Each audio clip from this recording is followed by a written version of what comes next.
My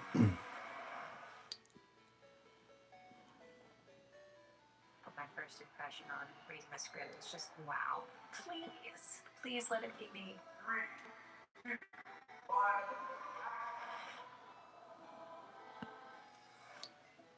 Mother Mary is an icon. She's one of the greats that one you imagine, like a modern pop star. What I loved was working with this particular group. Everyone was so passionate, Michaela, and I had so much fun. Just in case one of us has the desire to. Just as a classic day on Mother Mary where you walk through the door, a ghost shows up, lady cues, ASMR video, and then the scene begins. Can you stop time? Just it. Yeah. David Lowery, what a gift of a person and an artist. He's in the edit, he's writing, he's directing, he's a genius. The story of Mother Mary exists beyond words.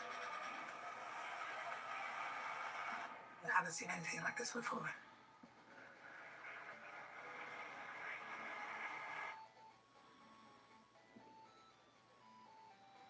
Welcome back to another episode of Swamp Stories. For this one, we cover a complete sociopath, plain and simple.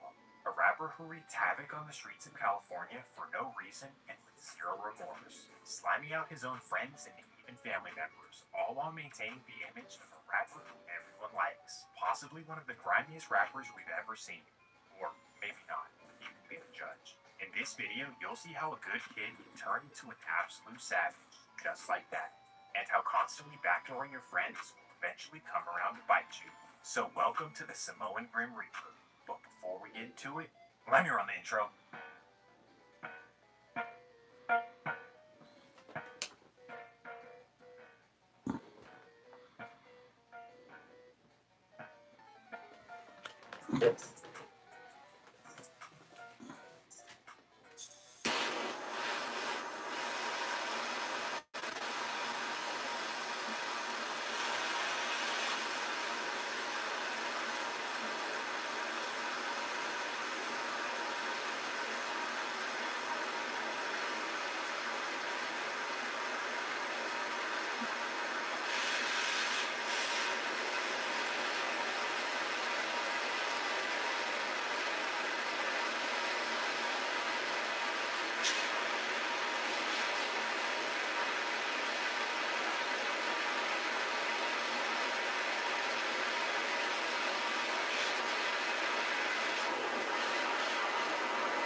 To America one way of adoption.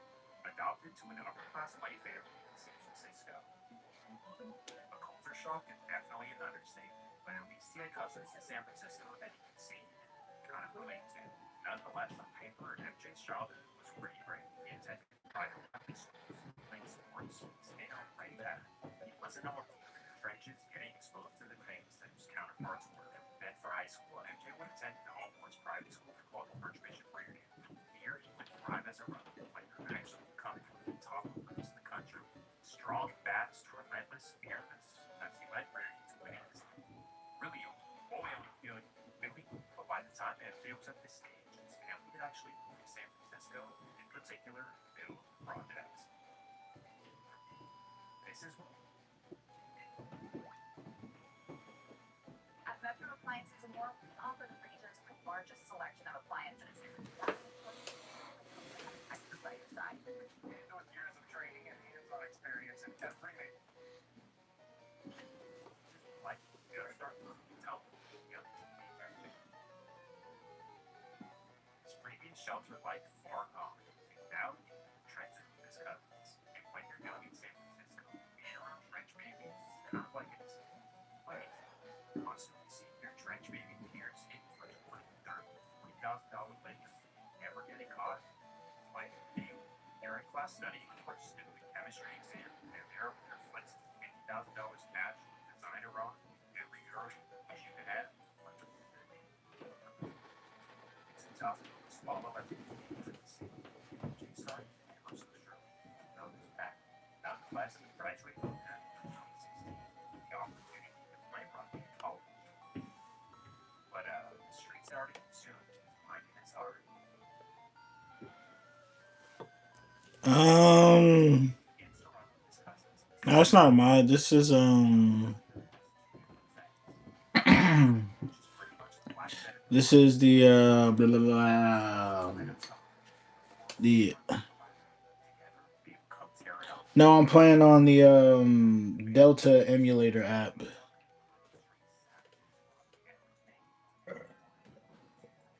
Well, along with his new street life, he also becomes a rapper under the name 10 Shot. Now, while I wouldn't say that he became a very street came up, he developed a small money in the scene. At first, he rapped with his cousin Sauce Bang and helped them all of a sudden. They can't rap at all. These two it's the streets. I really can't stress it enough. Tear it off is terrorizing the streets of the Bay. This is the moment more than 20 masked and hooded people stormed into Howard Jewelers in broad daylight Monday.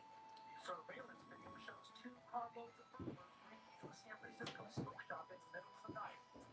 District Chance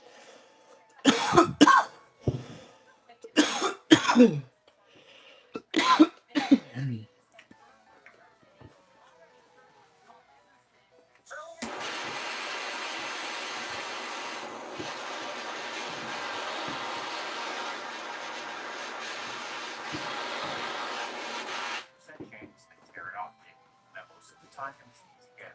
Break in the car, break in, take stuff, get out the way. Not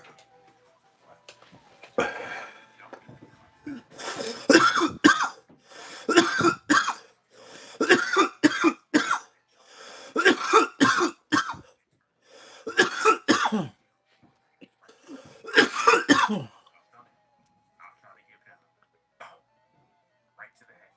Sauce will take his life and stuff like that. He actually get away with this for a few years, and then 3 years later he'll be arrested and sentenced to 22 years in prison. Either way, the point is to show you how reckless and heartless Tear It Off is. And this level of heartlessness spreads to 10 Shotter in a major way, to the point where he becomes a whole new persona. There is no more MJ. Just straight up 10 Shotter. He quickly becomes known for robbing clubs, liquor stores, Facebooks, and rappers. Aww. And Shauna starts rapping right in the midst of a whole NorCal wave. Ozzy, Nada, Obi, Bro, how did I? and with this movement, there's attitude rappers tapping in like never before. There's examples like Fetty Wap, pretty much all the Detroit rappers, L. He's actually from Sacramento, right? Claimed Alabama, he went on. Accent and everything. But anyways, with all these rappers tapping into the movement, it's a great opportunity for young rappers like 10, you know, to get in the studio, walk in, maybe make an invention. 10 has an overnight while in the studio with Dylan Easy, who's scorching out with his songs. Instead of trying to collaborate, robs him for his chain. After doing this, he flexes them on Instagram, completely destroying his own reputation in the rap industry, potentially up the reputation for the members around him. This is who he's become, robbing everyone, running up a bat, while facing zero consequences. But then when he's feeling like he's on top of the world, he gets hit with the other side of the streets. On April 21st, 2018, his best friend Delaney had been shot and killed while posted up in Huddersfield. This was a pain loss for Ted on a personal level, because it wasn't his direct politics. He really had nothing to do with it. So he keeps it moving and plays it rapping in the meantime. But then, Samoan beef starts to brew in the city. I've covered this before in a previous video, but here's the deal. Long story short, the blacks and the Samoans were allied for many, many years in the Double Rock projects. But then, random incident ruined it all. It was basically we all was chilling outside the block, and one of my niggas at the time was just like he ran from the police, dropped his gun, dropped his phone, kept running. The schools came, found his phone, took it, and took it to the Mexican downtown, sold it. My nigga came back and was like, "Oh, my phone, the female said y'all took my phone." Like, this man was like, "Man, like, he sold that. We about to fight and get it up though. Like, let's fight and get it over with." Like, my nigga was like, looked at all of us. I remember his name, but he looked at all of us in the face and was like, "I think I'm gonna have some more black people from the fight these and get over with." Like, he just pulled out a strap. We already know, like, we all like, okay. He pulled out some other niggas who got a double ride. Get out of double ride. Okay, stop then. What's up? So once they left, we like, man, so we go back over to the hood. It's pitch black over there. It's like it's cut the lights out or something like. It's right there. Oh, hell breaking loose. That was a big shootout. Basically, a Samoan from Double Rock snaked out a black dude from Double Rock by taking his phone and selling it. Then it turned into a shootout. And over the years, it's basically got all the Samoans in the city to gang up against Double Rock projects. The animosity grows for the young generation. It all kicks off on April 5th, 2020. You can get anything you want on the internet. So why are we still taking heads like this? At Sophia Learning, we have a solution. Sophia offers online college-level courses that a design can transfer for credit, helping thousands of people graduate. Use Sophia and get ahead.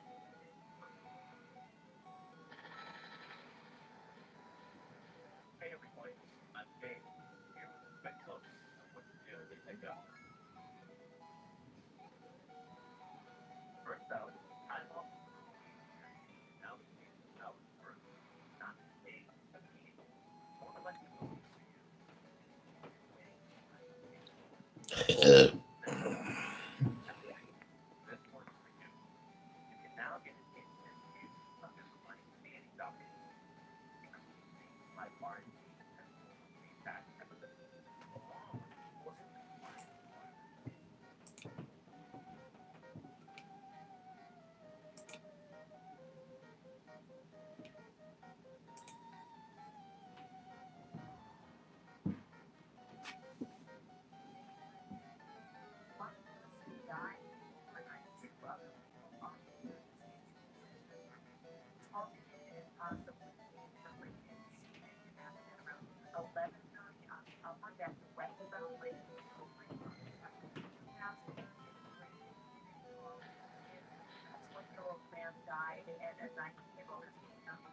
Tear it off on the my bad shot. Sadly, for its low probability of loses life. This will crush the Samoan community after the first loss. And what it does is it quietly moves us everyone on their side of the politics. They're with us. We're targets. This is when Ted shot him. His tear off homies truly jump off the porch and turn into killers. Boom, boom, boom, boom. And whacking rivals left and right. They truly began terrorizing the other side, hunting them and bending for the enemy. That includes buses as well.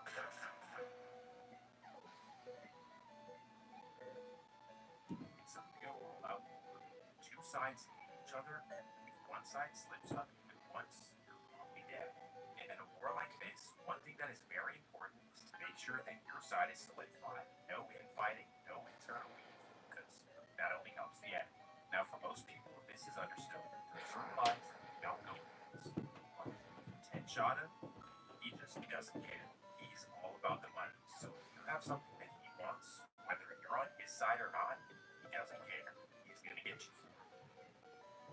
I now introduce you to one of the fallen VR's closest childhood friends. This would be a major hustler out of Hunter's Point, and Royal Bob. While after the loss of VR, Bob was crushed like everyone else, to the point where he got his face tatted on his body. And while Bolly's not directly a thief, the tattoo shows recent buys. Like I said, Bolly's just known for getting money, chains, clips, traveling, all that kind of stuff. And for Ted Shada, despite his loyalty to BR, this makes him a target. So here's what the Samoan Savage does. Ted Shada eventually hands up Bolly to make the whole transaction. Bolly thinks nothing of it, and I meets up with Ted Shada at a remote location. So they meet up, and boom, Ted Shada immediately ups on him. Bolly's like, what are you doing? He grabs his pipe, Ted unleashes. Ted flees the scene as Bolly is left on the curb. The ambulance arrives in 10 minutes, miraculously, get him to ER with a heartbeat. Somehow, brain place. And by the grace of God, wakes up and returns to normal. Either way, this was awful. Huge deal. Everyone was like, whoa, what are you in the middle of a meeting, even if this is something on your side for no reason whatsoever? What do you think? And this is when he truly begins to have the reputation of a heartless snake savage. But this is the beginning. Now we fast forward to 2022. It's the early summer of 2022, miraculous time in the Bay Area. Not only for the nice weather, but also because the Warriors just defeated the Celtics to win another ring. Well, they've returned, and returned with a championship. You only understand the emotions just pouring out. For most people in the Bay, it's a time of joy and celebration, but for those involved in the CB, it's a little bit different. They're in the middle of a war. There's a good chance they run into each other in the festivities. June 20th, 2022. It's the morning of the Warriors parade in downtown San Francisco, and of course, Delmar and the Samoans are there. They run into each other, throw hands, and then they separate before the police can arrive. None of them are dumb enough to crash out in front of a crowd of out of the people. So they go their separate ways, and that fast forwards us just a few hours. 8 p.m. Ted shot his little cousin named TIO Twin, gets taken out in Daly City to grab a bike. At this point, Twin is just a football player for South San Francisco High School, not fully in the streets. But for some people in the beef, this doesn't really mean anything. Because coincidentally, the Double Rock walk into the same In-N-Out just 5 minutes later. While standing in line, Double Rock hit a spot of sitting down. So they walk up to him with their phones out and stomping him out.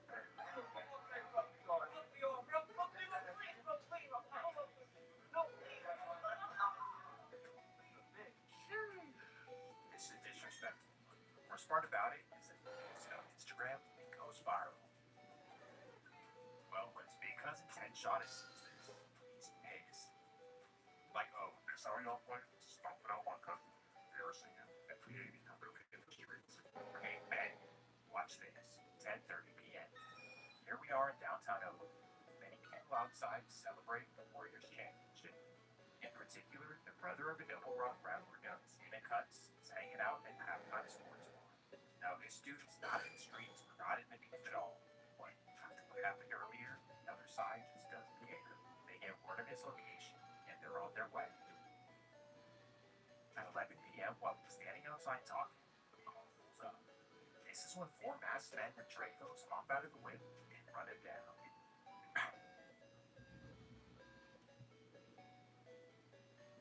Designing a brand and a website should pretty expensive design tools. Framework design pages start on a canvas that gives you freedom to explore, design, and refine. Place collaborators can join in, leave feedback, things around. You can turn designs into live websites instantly, one click.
bar is along 14th Street near Webster Street, and police say this happened following a warning celebration.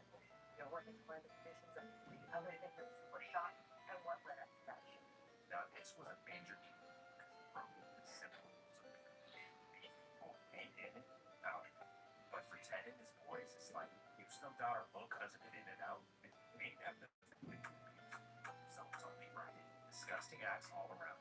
This just shows how dangerous these dudes are. And because of incidents like this, Ted began to have the reputation of a real stepper, a heartless savage who had no problem putting you in the dirt. At point, he's completely harmless. Still, his next alleged actions will shock you. If you're familiar with the rap game, especially in California, you know how big Empire Records is. Some of the biggest artists in the world of all genres signed to the San Francisco label. The label started by a guy from a country, Middle East. What the fuck? San Francisco. This is where he started. Okay.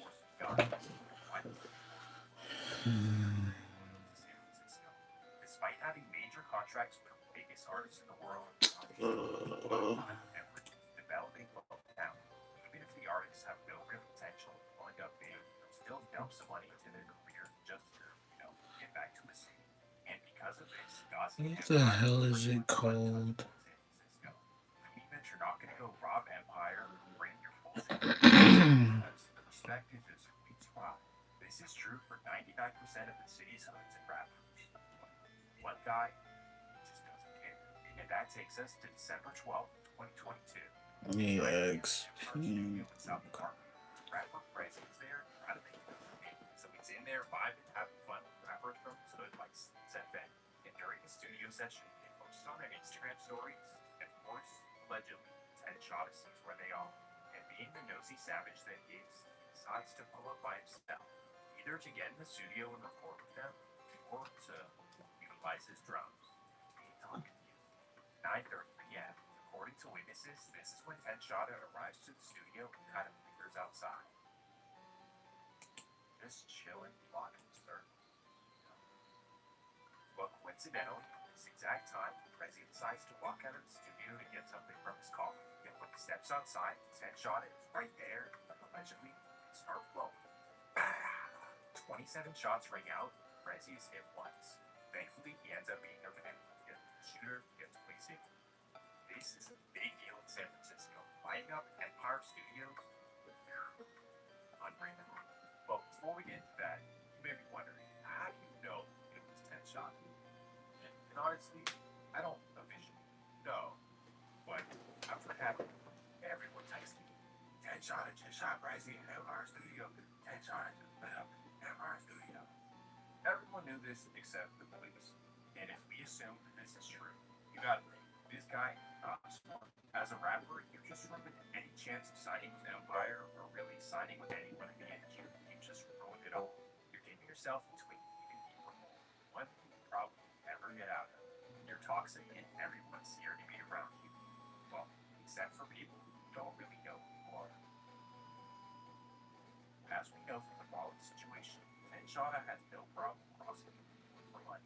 So associating with him or even being around him is really a dumb decision because you're definitely going to get robbed by him too. At this point, everyone in the city knows this, so they're either too scared to cut him off or they're just not fucking with him. But outside the city, people don't really know this. They know that he's hard and doing stuff in the streets, but really all they see is that he's got a bunch of money and he's got some popularity.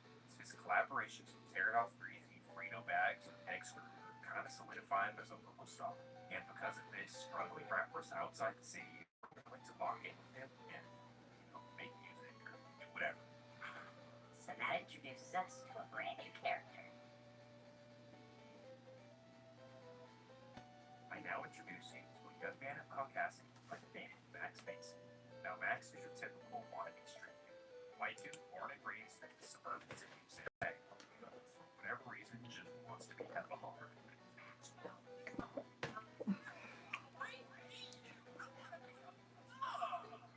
Well, throughout his teenage years and early 20s, he was affiliated with San Mateo. I know it sounds ridiculous. San Mateo Crips? Really? But like I said in the beginning of the video, short for San Mateo was a Samoan enclave where few guys started a game. Short.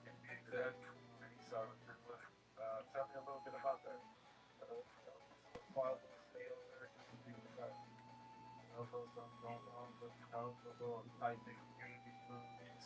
Long story short, Max Mason starts running with them and begins rapping as well. Running with them, gets a bunch of money in the streets and spends it on features like the music doesn't really blow up, but along the journey, he becomes known for hidden links, trapping, but Maxwell was officially making it out of the grimy, nasty, disgusting streets of San Mateo. I'm kidding, of course. Along this journey, he actually gets arrested and goes to prison. You know, my son Maxwell, he's wanted to admit trouble. He was always a good kid, just hanging around the wrong crowd. Long story short, Max does a couple years in prison, comes home in 2022.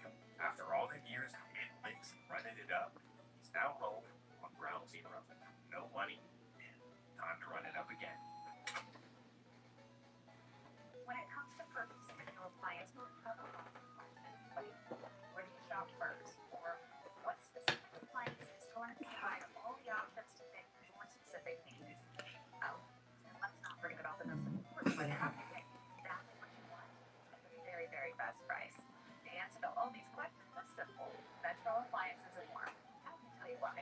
We'll start with selection. At Metro, we have 60 brands of appliances to choose from and hundreds on display, so you can see it in person before you purchase. Also, when you visit our store, you'll always be greeted by one of our appliance experts. They're trained by the manufacturers and know all the options our products have to offer and can answer any of your questions. That's why we're certain we can help you find that perfect appliance to fit your needs. Next, we have a warehouse full of inventory, so you can take advantage of Oh, that's not smart. free delivery. That's right, we offer free delivery. We also offer a 30-day low price guarantee, meaning we'll beat any competitor's price at the time of purchase and for 30 days after that purchase. We also have 12-month no-interest financing if you need it. At Metro Appliances and more, appliances are all we do, and we want to be your one-stop for all of your appliance needs. With us, you'll always find the right price on the right product right now.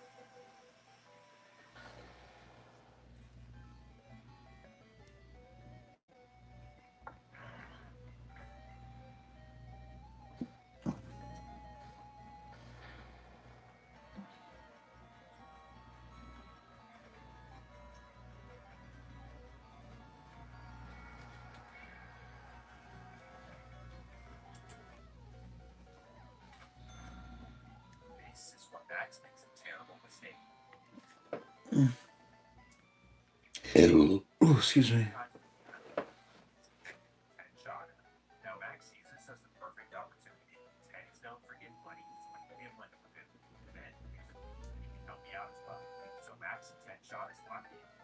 And yeah, now Max thinks that this is his brother. They run together on the streets, and they're in the studio, and everything's good. He has no idea. His business is It's early January of 2023. Ted Shawna comes up. Why? He already has the codes to get in and out without having to break a single thing. How he has these codes? Well, because it's his uncle's warehouse. And mysteriously, a bunch of the warehouse valuables go missing. So long story short, his uncle notices, checks the cams, sees two units of masks and the warehouse. This is very suspicious. How do they know anything? No one valuables were. This has to be somebody by some whoever saying it's that shot is what you bro. Did you run to my warehouse? Then all that money in the video.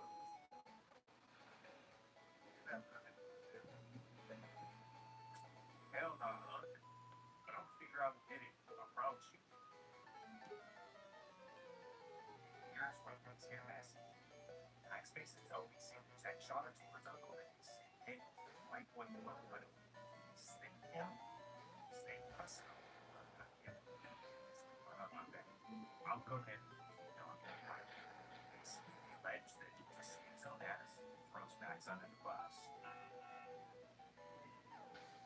That takes us to January 31st, 2023. 7 p.m. dropped off San Francisco. It's a new home. Maxes up right there. That's all good enough. Copies and clicks. 729. It's nice to say it's on actually. Cars lit up with 50 times. See that tragedy? So that's his home.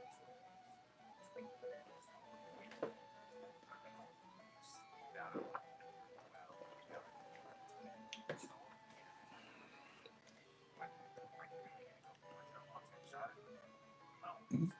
Nonetheless, this is another example of how dirty the streets are. Like, never trust anybody like a shop. So, rants around the bay about this, and it was like, that is real estate. But on the flip side, his reputation grows as a scammer. Job go, combine that with desire for money. Got you perfect hit. Somebody gone, calls it. You need somebody robbed, calls it. At this point, he's acting in the streets. His previous persona as NJ is completely gone. Talented rugby player, right? After certain matchup.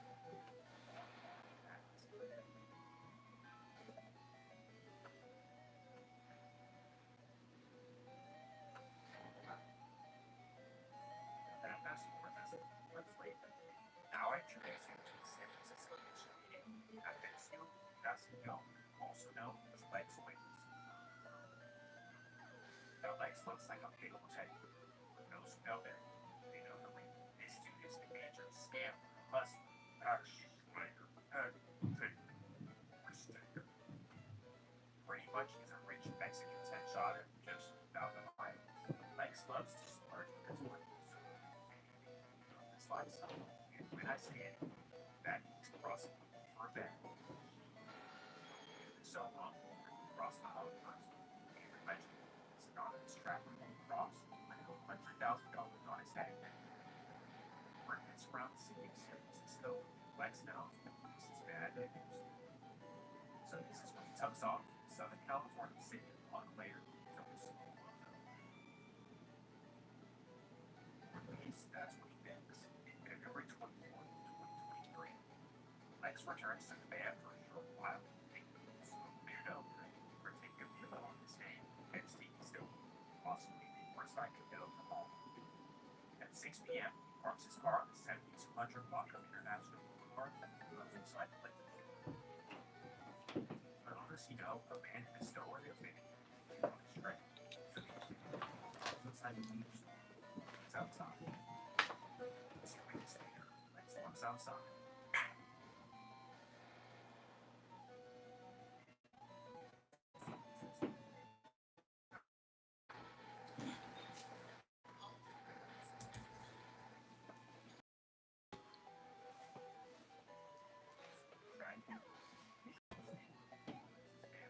Lex was a go-getter, for sure not me. Still, without question.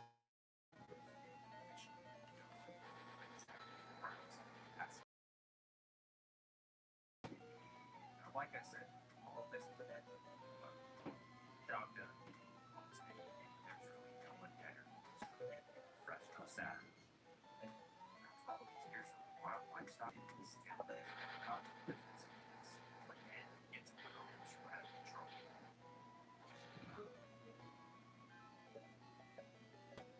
Fast forward just a few months. June 18th, 2023. It's a sight every good in the Ventura Hub projects. We're tearing off members and hanging out outside. Anyways, these 4 members are hanging out in the projects inside. Hey, let's go get some money. Let's get in the field. So at 4:30 p.m., 4 friends hop in a stolen head down to the at 4:45, the pipes in the famous Ghirardelli split. In talk. They smash into a Dodge Caravan. We go to camp and steal all the bags inside.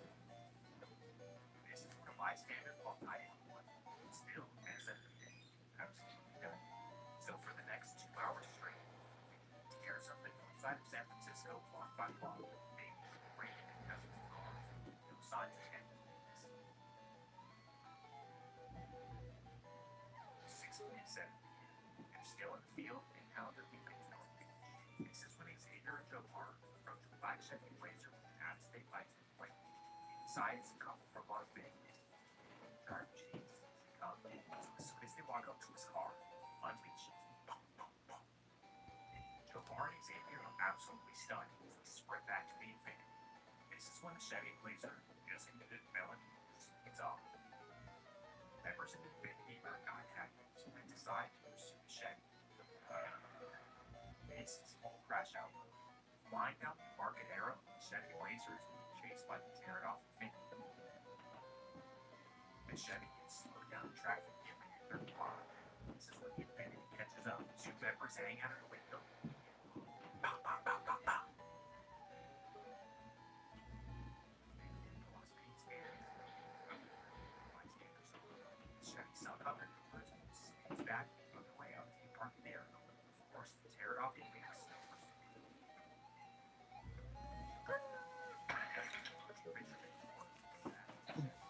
Right in the back of the van. This is when the event pulls up right behind them. All members hop out and they let off 50 gunshots into the Chevy Blazer. Crap. I'm watching that right now. It's all over my shirts. It's the whole system. Gunfire runs across the street. 9, open gun battle ends long before it's over. Chaos coming from using bombs and something. Detectives working along the Embarcadero circuit back.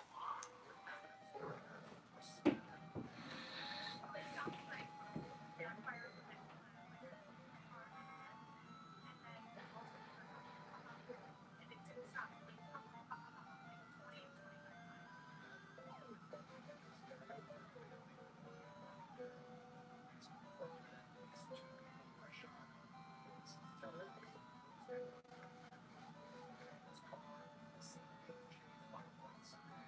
25 times. Shot him out. Car crash. Boom. I was like, oh, this was so big. Members hop back in the event. Back to the speed forward. Towards Marcus. This is when the event smack into two bodies of vehicles. A 16-year-old girl spawns the Blazer in. Thankfully, most of the suicides have been crushed. Thankfully, she wouldn't be okay. Still scary. Where are the police?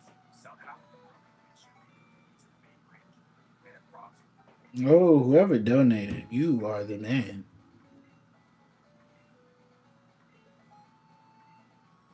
7:10 live coverage.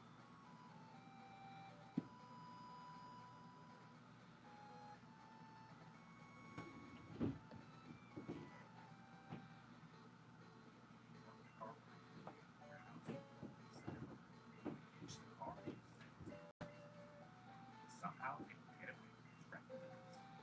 However, the Las Vegas man who owned the vehicle will be arrested and charged with felony. But most importantly, he and his girlfriend will survive.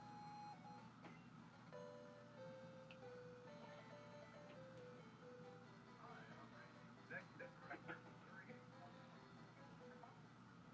Missouri law requires you to submit a locator request before you dig. Small project. Once submitted, Do I you're need required to contact cut? the engineer of your dig site. They can mark your underground line. You'll receive status updates by email. And once all Oh, thanks for the donation. Yes, Pokemon is awesome.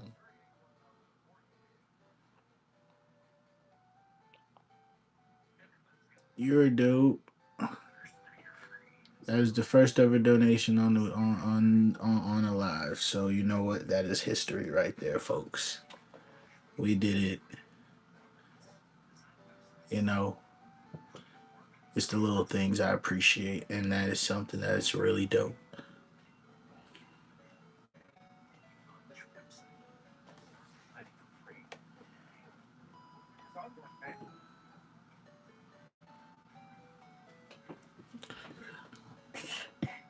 What the hell? Now forget the savagery and recklessly.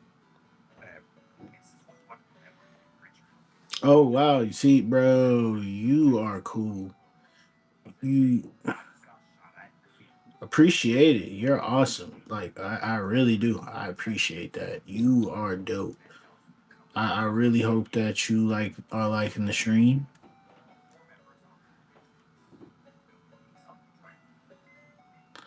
Actually, we do need cut. So who do we have that knows cut? Oh, Scyther, right?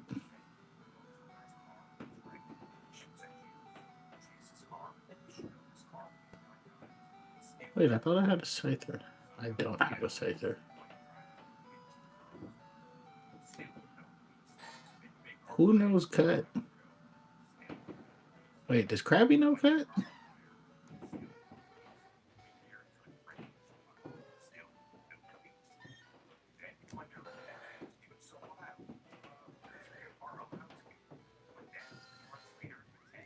No, no, no, no. Nobody knows cut. Okay, so um, you can learn cut. Two girls were riding their bikes. They said he was stolen car with flame. This seems like something We got a meow. right. No, somehow Ted shot against his charges and completely dropped. For his other friends, they simply get time, sir. No time. Wait, Welcome to San Francisco. So still to this point, Ted shot an innocent man. Everything, nothing ever. wait. I don't know why I'm doing this. He's a street genius. No. Or the Bay Area justice system is a complete joke. Probably a combination of the three. The bottom line is that the law means that everyone will dead. However, How come meows can't learn cut? Like what? eventually they'll come around to fight you. So now fast forward to 2025. At this point, Pterodon is actually burned. Things are probably great to see. A bunch of members get indicted. A bunch of losses back to back to back. After running it up in the field, dominating the box for years. Not turn back around against them. But on top of all this, Pterodon begins to tear from the inside out. Eternal issues, snake moves, always stealing from Pokémon. And specifically for Ten Shotter, who's right in the mix of this. They quit in 2025. Like to sit up outside. At this point, the conflict is I did not mean to get you, Delibird. so this means that they can be out there blasting music, no complaints. Now it's 3 in the morning. Everyone is outside posted up on Brookdale. This is when Ted Shotter pulls up for the festivities. Except he hasn't pulled for the block. He was on Sunnydale Avenue just a block away. So he parks his car and hops out and is helping him with the issue. Little does he know, a couple of back Sorry, Sir Krabby. You are officially the HMO. That also was 65 shots.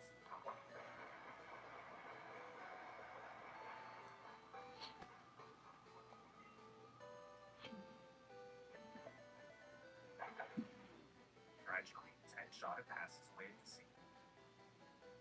Now, as far as who did this, I know, but I can't say. But let's just say that you sneak out everyone around you. Eventually, they'll go back around the scene. Steve won't be compelled to remember just wild as it can possibly get. For all intents and purposes, good, bad, ugly, it's a San Francisco legend. Well, either way, just let me know if you did. If you enjoyed the video, if you did, just make sure to subscribe.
Your quick attack is weak.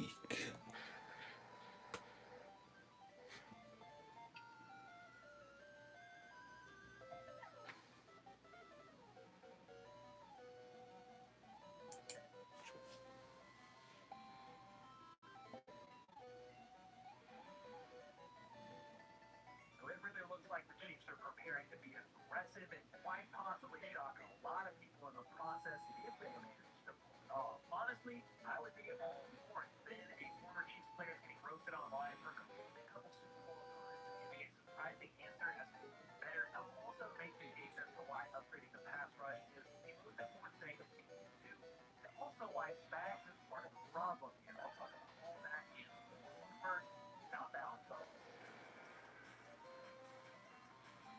First up, former Chiefs defensive end Charles Lanigan is getting roasted.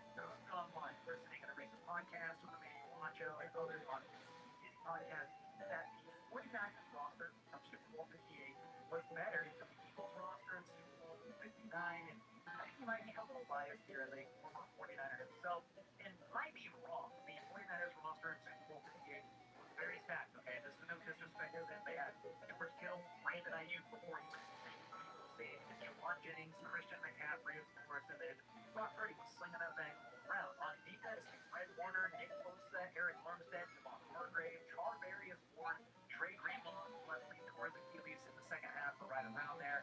And that did impact their defense for sure because Kelsey was going to go nuclear after that. But that was a great team. However, I think the Eagles in Super Bowl 59 still had the better roster.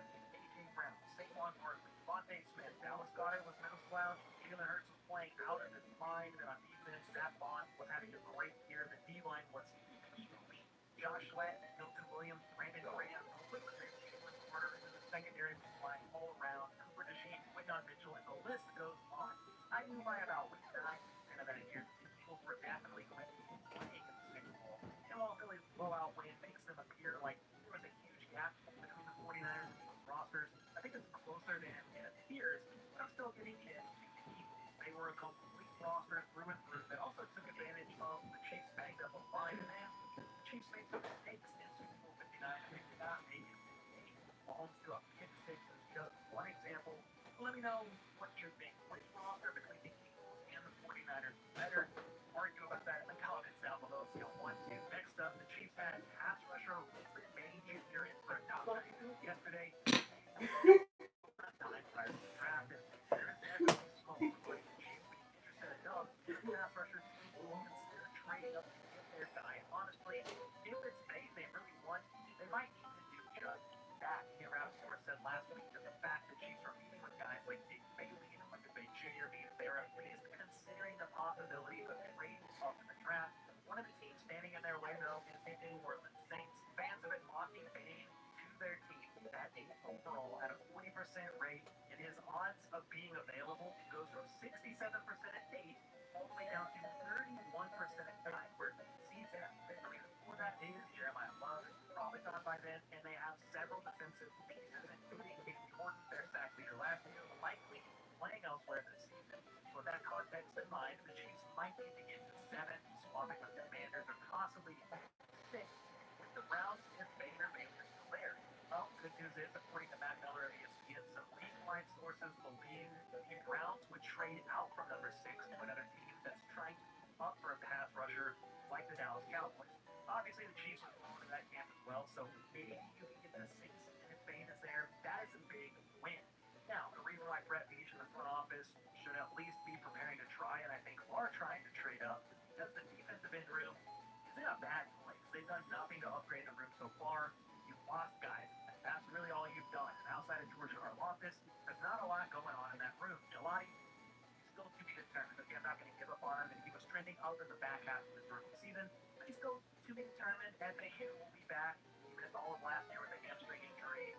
Still pretty big.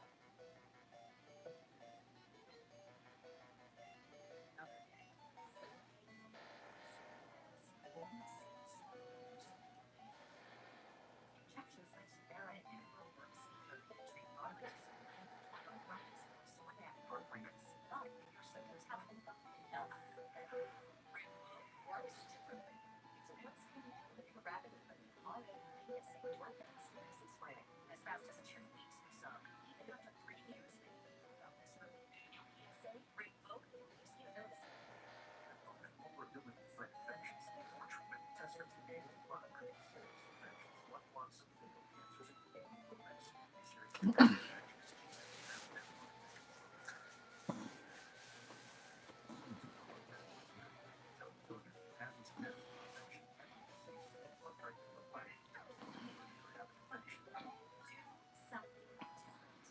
Ask your daughters.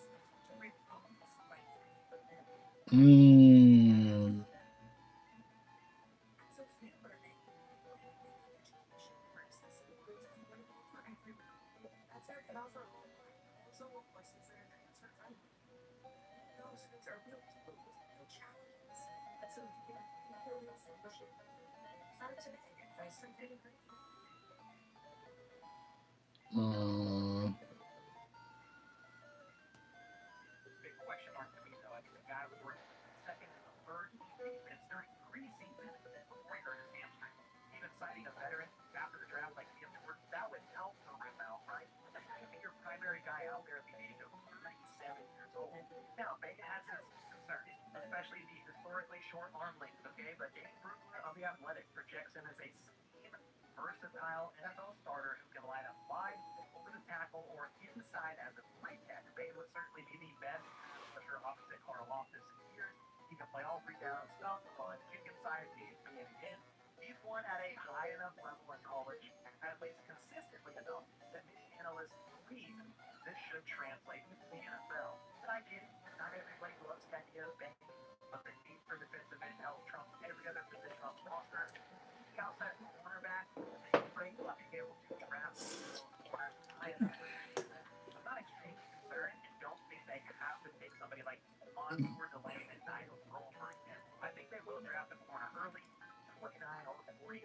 But if you look at the state of the roster, I want to compare the offense to the defense because the defense is a problem right now, and it all starts with the defensive end room. We'll talk about that and a lot more coming up next. First, if you're waking up sore, tired, or stiff in the morning thinking it's from your busy job, long days full of movement, or workouts, it could actually be because of your mattress. Thankfully, I don't have to worry about these days because of the sponsor of today's video, Bear Mattress, was a game changer for me and my entire family nearly 2.5 years ago. Since ordering our only Elite Hybrid mattress, my back hurts less, I sleep cooler, fall asleep faster, and wake up refreshed. Having mental clarity is key for me to making lots of content every single day, and a great night's sleep really helps me with that. In fact, we liked our Queen Elite Hybrid mattress so much that we not only upgraded to a king, but we also got both of our daughters their own Bear Cub mattresses as well. The entire process was simple too. After ordering, Bear ships the mattresses straight to your door for free anywhere in the U.S., and all you have to do is unbox it, unroll it, and boom, your sleep quality instantly gets upgraded. It also helps knowing that these are premium fiberglass free mattresses trusted by athletes and active individuals to help your body naturally restore and recharge. They also have a limited lifetime warranty for your peace of mind, as well as a 120-night sleep trial to test the mattress out and make sure that you love it. So if you're looking to get the best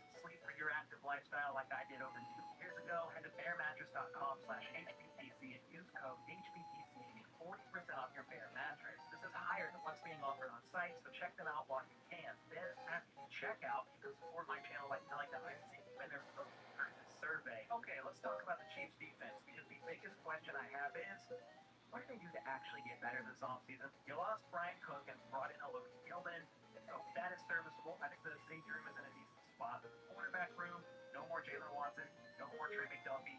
Joshua Williams has gone to a core special teamer. And while they did sign Gator Koku to potentially be the slot corner, that would be an obvious upgrade over Jamari Connor in the slot.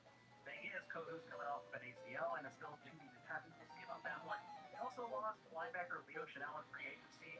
The linebacker room got worse as well. And while they did add Tyrus Thomas and interior of the D-line, some run stuffing upgrade over Mike Pennell, that'll help. The pass rush needs a dude in that room opposite of George Karlaftis. That would be the biggest domino effect on the entire defense because even last year with guys like Brian Cook, Trent McDuffie, and Jalen Watson out there in coverage, still fourth worst on third downs and bottom 8 sacks. The minute you Dana and Jelani were near the bottom of the list of league wide in win percentage, defense in general couldn't get home to the quarterback, even with sacks listing at one of the highest rates in the NFL.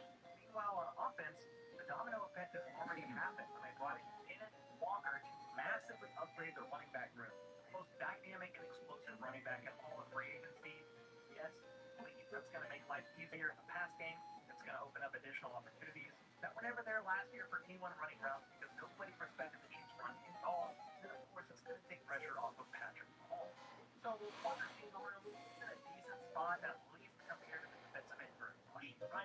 He's not going to be suspended this year.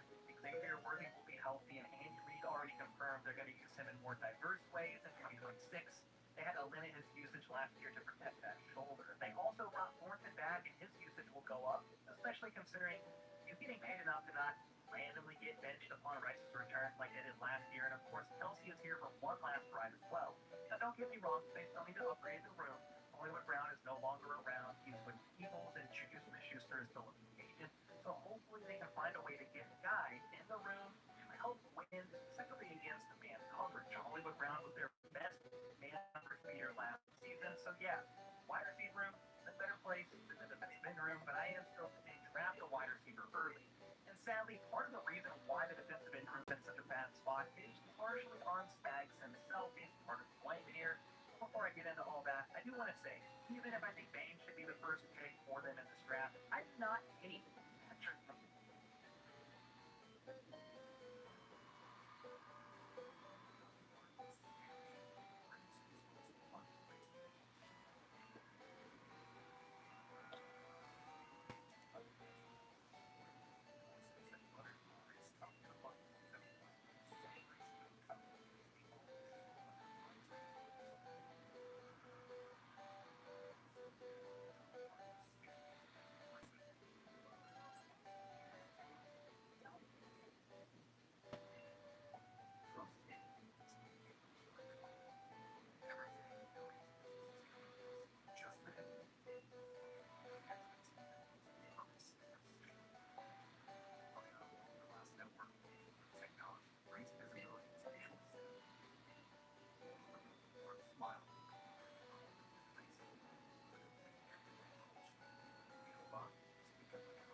That's why ABS is the most trusted shipping brand.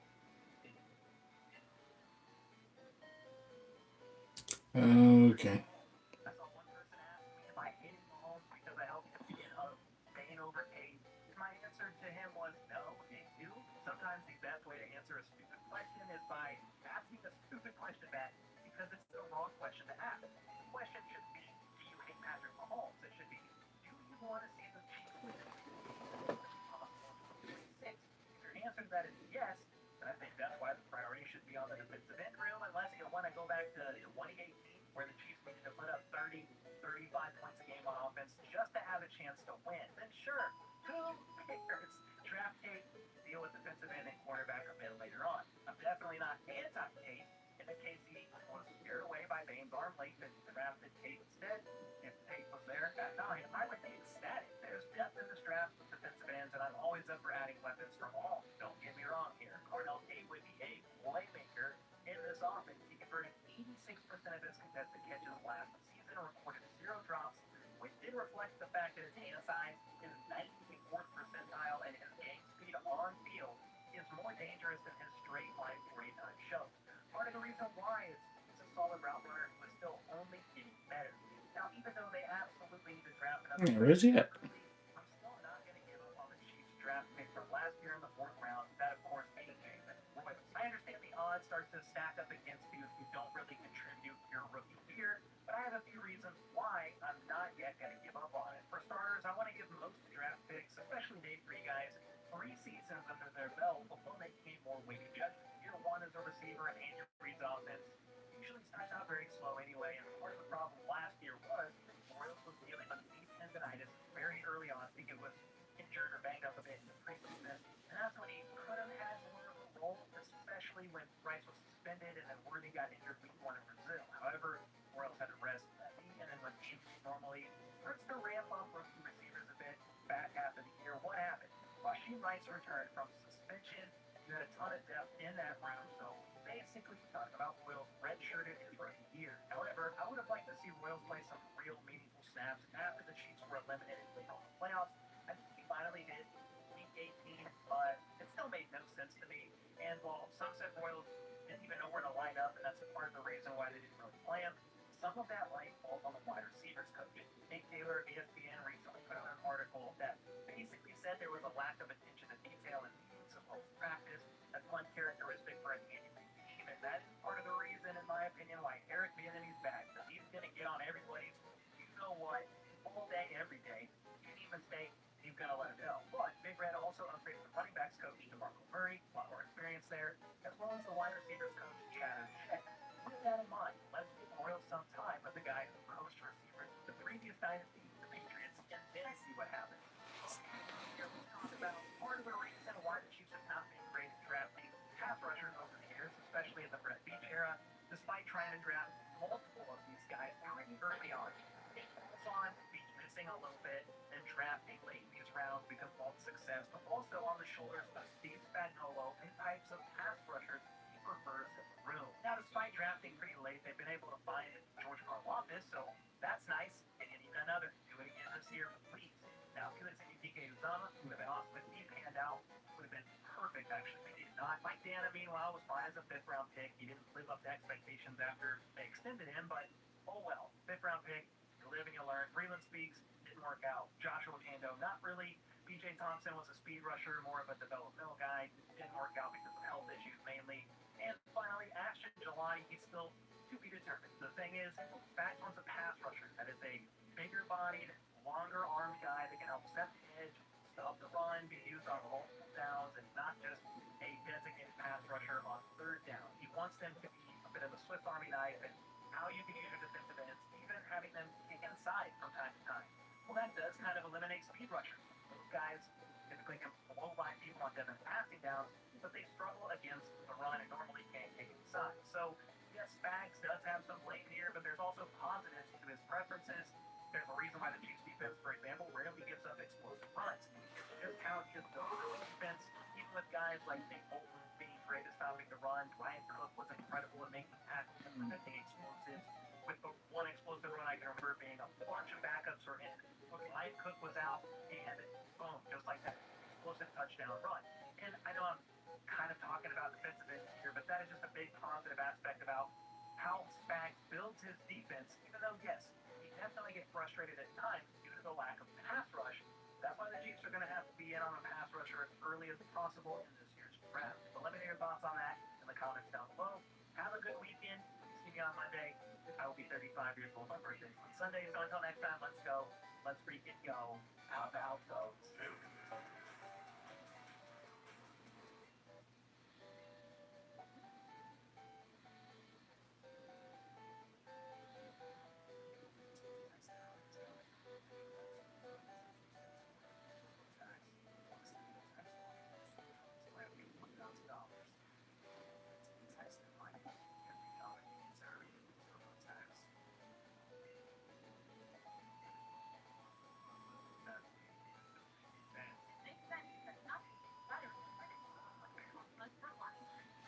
Is this girl at her damn gym now so I can get the badge?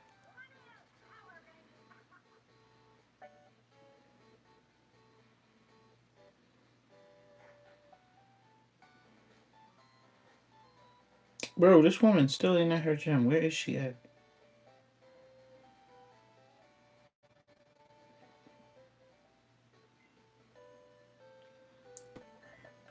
Could have swore, like I could have swore she's supposed to be at the top.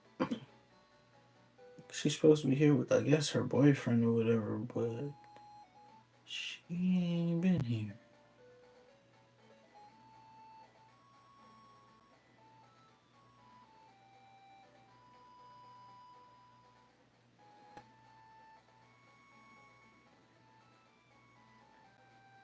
Oh wow, I gotta do Team Rocket first. That was trash.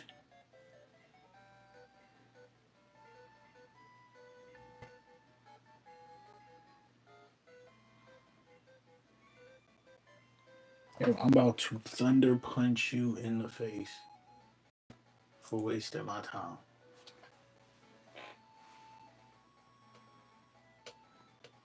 Uh oh, that's crazy.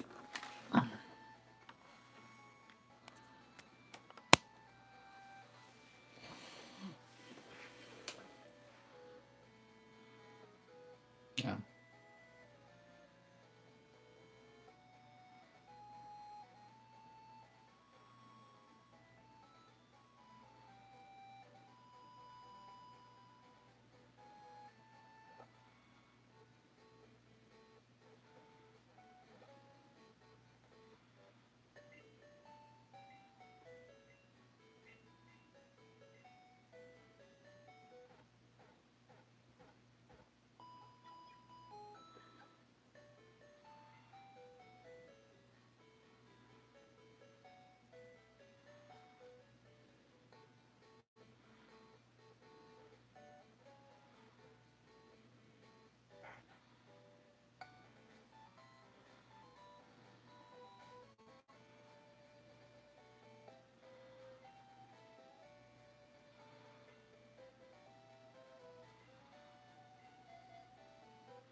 All right, we living on a prayer.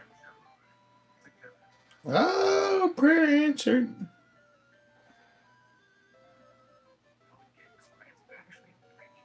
Under prayer. I've seen these fake websites. Like, can you do one like this? They're just switching a fake bragging page to a fully custom website. This is something basically simple. You're not going to be limited in any way. But you can literally do anything you want to do. It's going to feel true. Let's go.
Dang, bro, you broke. You ain't got no money on.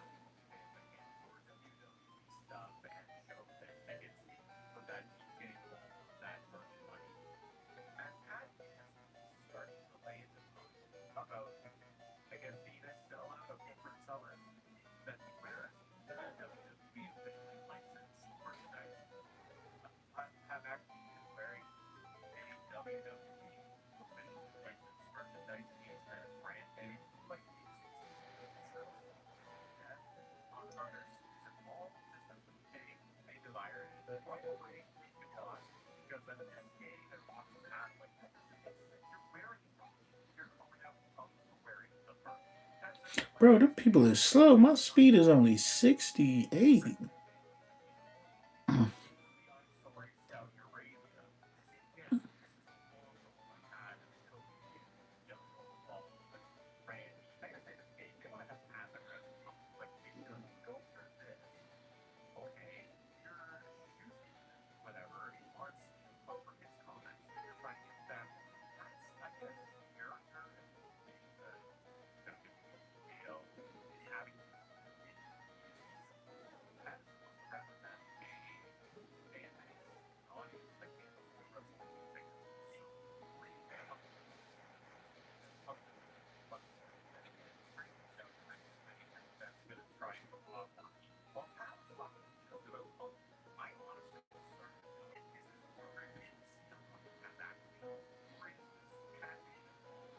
Oh, wow.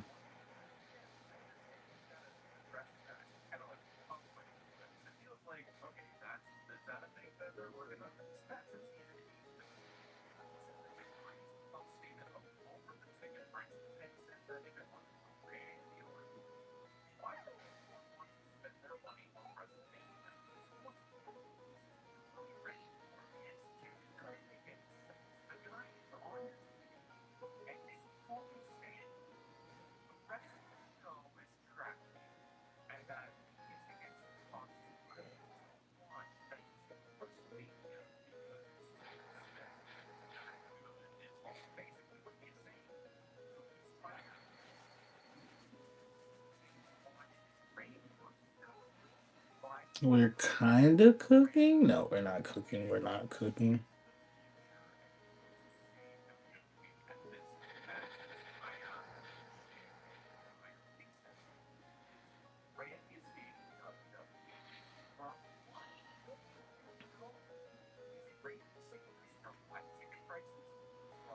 I don't know what you're thinking about doing, but don't do it.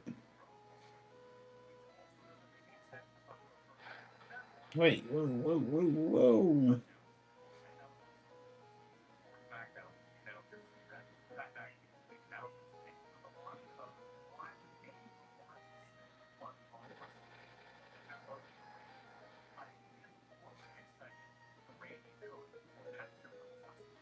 Ah, that's lame.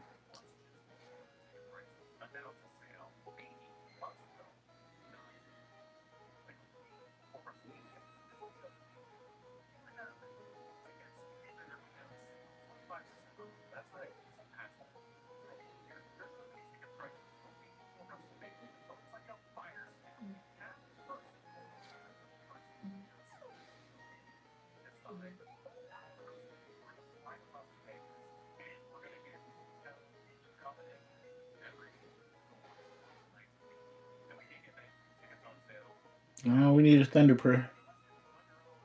Thunder prayer missed.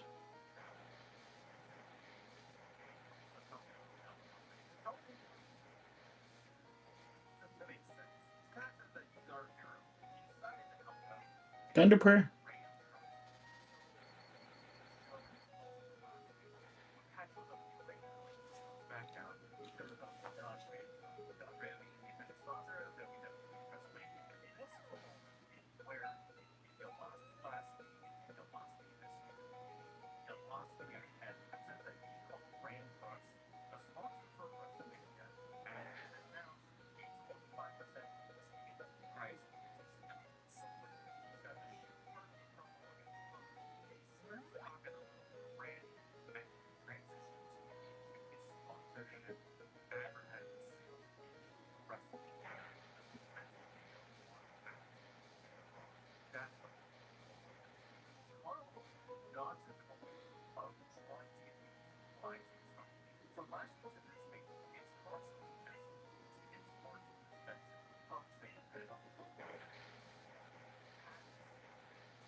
Mm.